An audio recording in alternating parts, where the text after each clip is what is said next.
वृश्चिक राशि वाले व्यक्तियों के लिए राहु और केतु का जो 18 मई को मध्यम गति से ट्रांजिट हो रहा है, यानी कि गोचर हो रहा है। राहु कुंभ राशि में आ रहा है आपके चौथे घर में, और केतु अब जो है आपके 11वें घर से 10वें घर में आ रहा है। ये आपके लिए कतई पॉजिटिव नहीं कह सकते, क्योंकि राहु चौथे घर में आके जीवन के सभी क्षेत्रों में नकारात्मक फल प्रदान करता है।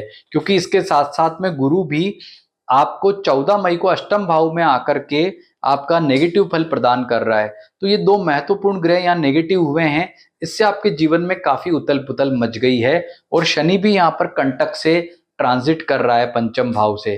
कुल मिलाकर के तीन महत्वपूर्ण ग्रह और तीनों ही नेगेटिव भाव से ट्रांजिट कर रहे हैं। तो ऐसी स्थिति में आपको क्या आने वाले समय में फल मिलेंगे, क्या उपाय करने चाहिए, जिससे आप ये जो सिचुएशंस बन गई है ग्रहों की, महत्वपूर्ण ग्रहों की, लंबे समय तक ट्रांजिट करने वाले ग्रहों की, इससे कैसे बचा जाए इसके नेगेटिव फलों से, तो यह सब आपको यहाँ विस्तार से बताया जा रहा है।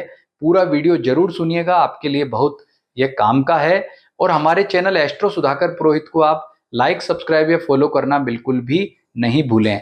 वृश्चिक राशि वाले मित्रों, जब पिछले सप्ताह 14 तारीख को जो है बृहस्पति का ट्रांजिट हुआ था, आपके जो बृहस्पति सप्तम भाव में बहुत ही शानदार फल प्रदान कर रहा था, 8वें घर में चला गया है, बहुत नेगेटिव है। जैसा आपको पिछले आपने दिनों में हमारे चैनल पे इसका वीडियो भी देखा होगा, नहीं देखा है तो देख लीजिए।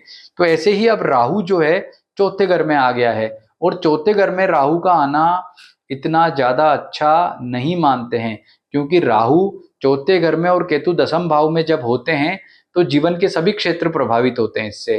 तो सबसे पहले जानिए कि आपकी वृश्चिक जन्म राशि है या नहीं है, क्योंकि वृश्चिक जन्म राशि है तभी ये फल मिलेंगे। तो अपनी जन्म पत्रिका उठाइए, यदि चंद्रमा 8 नंबर में बैठा है तो आपकी वृश्चिक राशि है।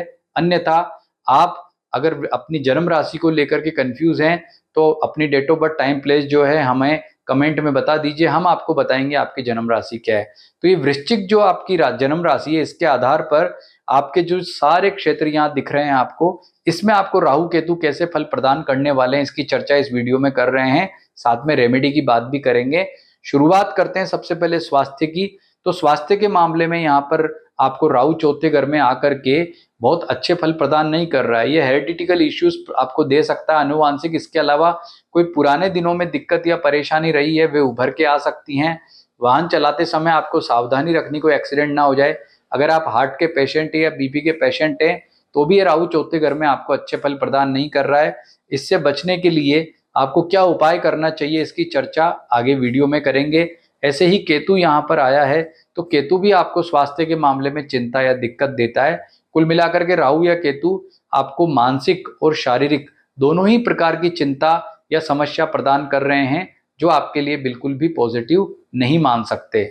अब बात करते हैं आपके करियर के बारे में। तो नौकरी पैसा वालों के लिए राहु का यहाँ आना अच्छा नहीं है, क्योंकि राहु यहाँ आकर के कर्म भाव को, आपके जो नौकरी वाला भाव है उसको पूर्ण दृष्टि से देखेगा, नेगेटिव तरीके से प्रभावित करेगा।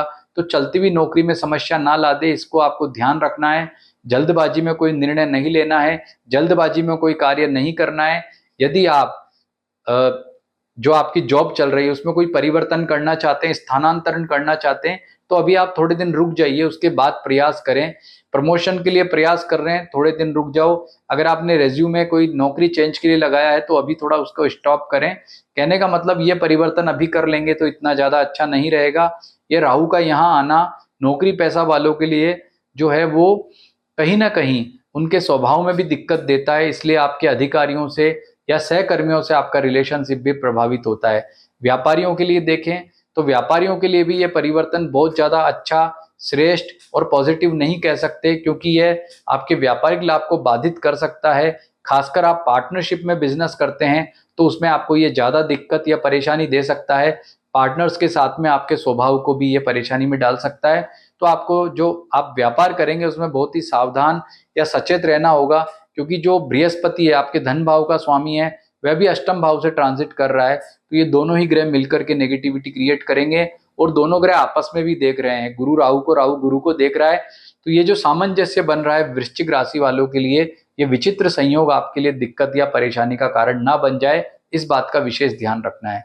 रिलेशनशिप की बात करें तो माता पिता के प्रति चिंता, पारिवारिक चिंता, भाई बहनों से दिक्कत या परेशानी यहाँ पर दिख रही है। हालांकि वैवाहिक सुख के मामले में या राहु आपको ज्यादा परेशान नहीं करेगा, तो आपकी पत्नी के साथ में, अपने या पति के साथ में बॉन्डिंग ठीक रहेगी। लव लाइफ के मामले में बात करें तो मानसिक चिंताएं जो है वो हावी होंगी, उससे आपका जो है पार्टनर के साथ में आपका जो लाइफ है वह थोड़ा बहुत दिक्कत या परेशानी में रहेगा, लेकिन विशेष बाधा या परेशानी यहाँ पर नहीं दिखाई देती है। अब बात करते हैं आपके आर्थिक मामले में। तो आर्थिक मामले में गुरु चूंकि ज्यादा दिक्कत दे रहा है, राहु आकर के एक तरह से उस प्रॉब्लम के अंदर समस्या वाला तड़का लगा रहा है, और ये तड़का आपकी दिक्कत को बढ़ाता है, मानसिक समस्या को बढ़ाता है। जैसे व्यक्ति किसी परेशानी में आ गया है और उसे कॉन्फिडेंस नहीं आ पा रहा है, और वो किसी तरह से आत्मविश्वास को प्राप्त करना चाहता है, लेकिन ये राहु उस आत्मविश्वास को प्राप्त नहीं होने देता है। तो कहने का मतलब आर्थिक तौर पर भी ये श्रेष्ठ नहीं है, और विद्यार्थियों के लिए भी स्थिति अच्छी नहीं कह सकते, क्योंकि आपका विद्यार्थी भाव का स्वामी गुरु अष्टम में जाकर फंस गया है, राहु उसको देख रहा है, गुरु राहु को देख रहा है, कुल मिलाकर के विचित्र स्थिति बन गई है। तो विद्यार्थियों के लिए, वृश्चिक राशि वाले विद्यार्थियों के लिए भी राहु का ये परिवर्तन ज्यादा अच्छा नहीं रहेगा। लेकिन आपको मैं नेगेटिव ही नेगेटिव बता रहा हूं, लेकिन ऐसा नहीं है। ये जो आपका राहु का फल है, ये बहुत सारी परिस्थितियों पर निर्भर करता है। जन्म पत्रिका में आपका राहु कहाँ बैठा हुआ है, अभी कौन से ग्रह की आपको दशा चल रही है, ये भी चीजें मायने रखती है। सभी को मिला करके प्रेडिक्शन मिलता है। तो व्यक्तिगत तौर पर आपके लिए राहु कैसा रहने वाला है जानना चाहते हैं तो हमें कॉल कर सकते हैं, और यहाँ पर आपको इस राहु की नेगेटिविटी को कम करने के लिए उपाय बता रहा हूँ, वह आप नोट कर लीजिए। सबसे पहला, आप हनुमान जी का प्रतिदिन पूजन करें, हनुमान चालीसा का पाठ करें, रविवार और शनिवार और मंगलवार को सुंदरकांड का पाठ करें। हनुमान जी की पूजा उपासना से राहत मिलेगी। इसके अतिरिक्त आपको माँ दुर्गा की पूजा उपासना, भगवान गणपति की पूजा उपासना से भी राहत मिलेगी। ओम राम राहवे नमः, ओम केम केतवे नमः, राहु के ये जो बीज मंत्र है इनका आप जप करें प्रतिदिन 3 माला, या फिर इनका जो वो तांत्रिक मंत्र है या फिर इनका जो वैदिक मंत्र है उसका जप करने से भी आपको राहत मिलेगी। राहु के जो कारक वस्तु है, जैसे नीला कपड़ा है, या फिर कुल्थी की दाल है, या फिर कांसे के बर्तन हैं, इन सभी का जो दान है यथाशक्ति आप शनिवार के दिन कर सकते हैं। यह आपके लिए काफी राहत वाला रहेगा, आपको पॉजिटिव फल देने वाला रहेगा। मछलियों को दाना डालना है, वह भी राहु के लिए अच्छा रहेगा। और वाहन वगैरह जो आपको धीरे चलाना है, जो वाहन चलाते समय किसी जानवर से टकरा जाना, इस तरह की दिक्कतें चौथे घर के राहु में ज्यादा होती है। तो इससे बचने के लिए आपको ये सारे उपाय करने हैं। खासकर जो सबसे ज्यादा फोकस करना है, हनुमान जी की पूजा उपासना पर करना है।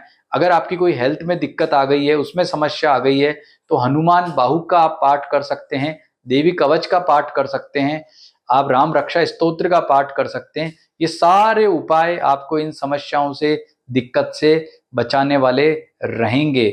और अपनी जन्म पत्रिका देखें, यदि उसमें बुध पॉजिटिव है तो पन्ना रत्न आप धारण कर सकते हैं, उससे भी ये नेगेटिविटी राहु की दूर होगी। वह पहनना या नहीं पहनना है, ये हमसे आप कॉल करके चर्चा करें। कुल मिलाकर के वृश्चिक राशि वाले व्यक्तियों के लिए राहु केतु का ये परिवर्तन शुभ नहीं है, सावधान रहना है, उपाय जो बताए हैं वो करने हैं, इस बात का बहुत ध्यान रखें।